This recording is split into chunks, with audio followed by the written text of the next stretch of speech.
Nick Saban tried to warn you once and twice and three times a warning, if you will. And some of you listened and some of you didn't listen. And now here we go.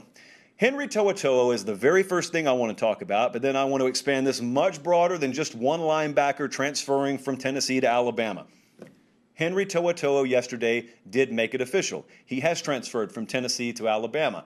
Now, this did not send off alarm bells around here. We told you 2 months ago it was probably happening. I know there was some Ohio State smoke, but that was not smoke that was resonating from any fire.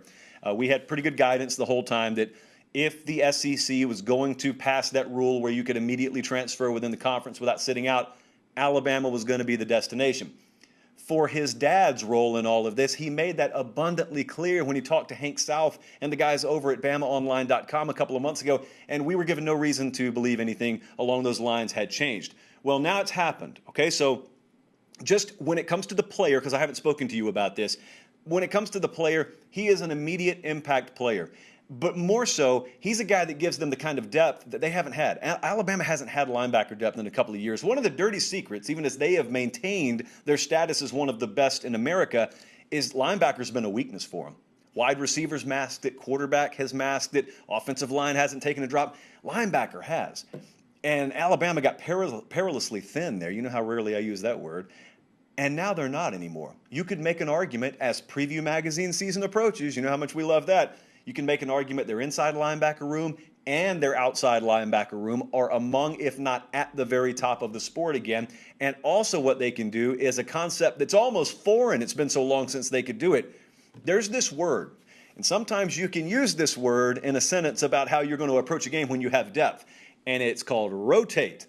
You can rotate. So everyone's looking at this as an either or. Oh my goodness, To'oTo'o's coming in. What are they going to do with Jalen Moody? He's bided his time. He's waited his turn. Well, what they'll probably do is just end up playing both of them. Maybe one more than the other, but what they'll probably do is find ways and various personnel packages to get a number of guys reps because, man, they're so loaded. And a lot of young guys coming in too.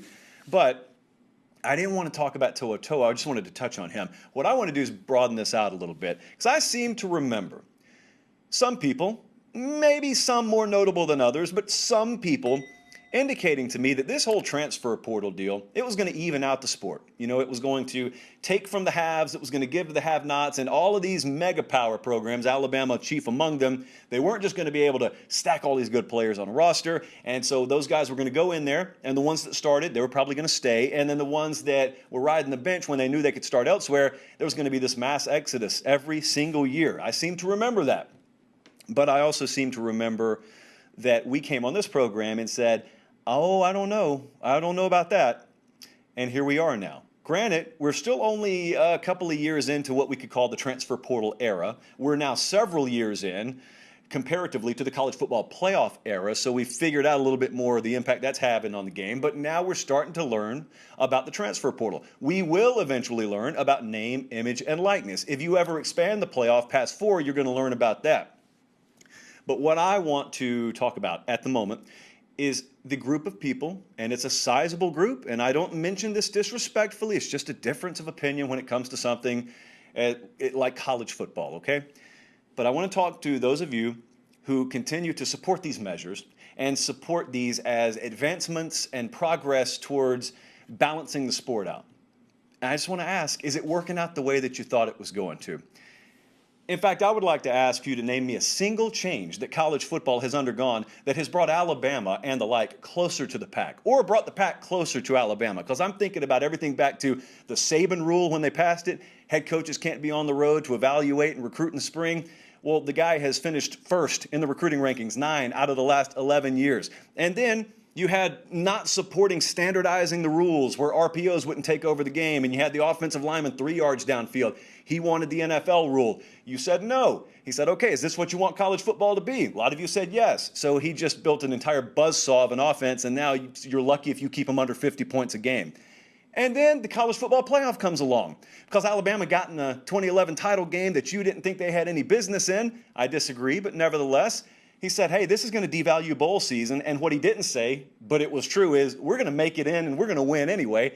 And so you created your playoff, and they've won 3 more since then. They've only missed 1. And so there we are with the playoff. And now we're talking about expanding it again. But then the whole transfer portal issue comes up, and everybody's excited. This is what's going to get Alabama. This is what's going to really bring them back to earth. And he says, we're going to take advantage of this. We're going to lose good players. We're going to go get great players, and the rich are going to get richer. And he says it all the while with this calm demeanor on his face. It's almost like a concerned but very docile father saying, you can make the decision, son. You're just going to have to live with the consequences. And right now, college football, essentially what they're doing in order to get rid of their Alabama debt is they're just going and buying more credit cards. College football is the 20-year-old that thinks he's figured out the solution to his debt. And he goes and buys the credit card to pay off his debt. Then he's got more credit card debt, and then so on and so forth until you can't get out of the debt. And right now, Alabama, the sum of all these changes that have been made to college football is they are as good as they've ever been. The sum of all these changes is Nick Saban is as good as he's ever been. And the sum to all these changes is there is a bigger gulf between the haves and the have-nots. And so here comes that same crowd again.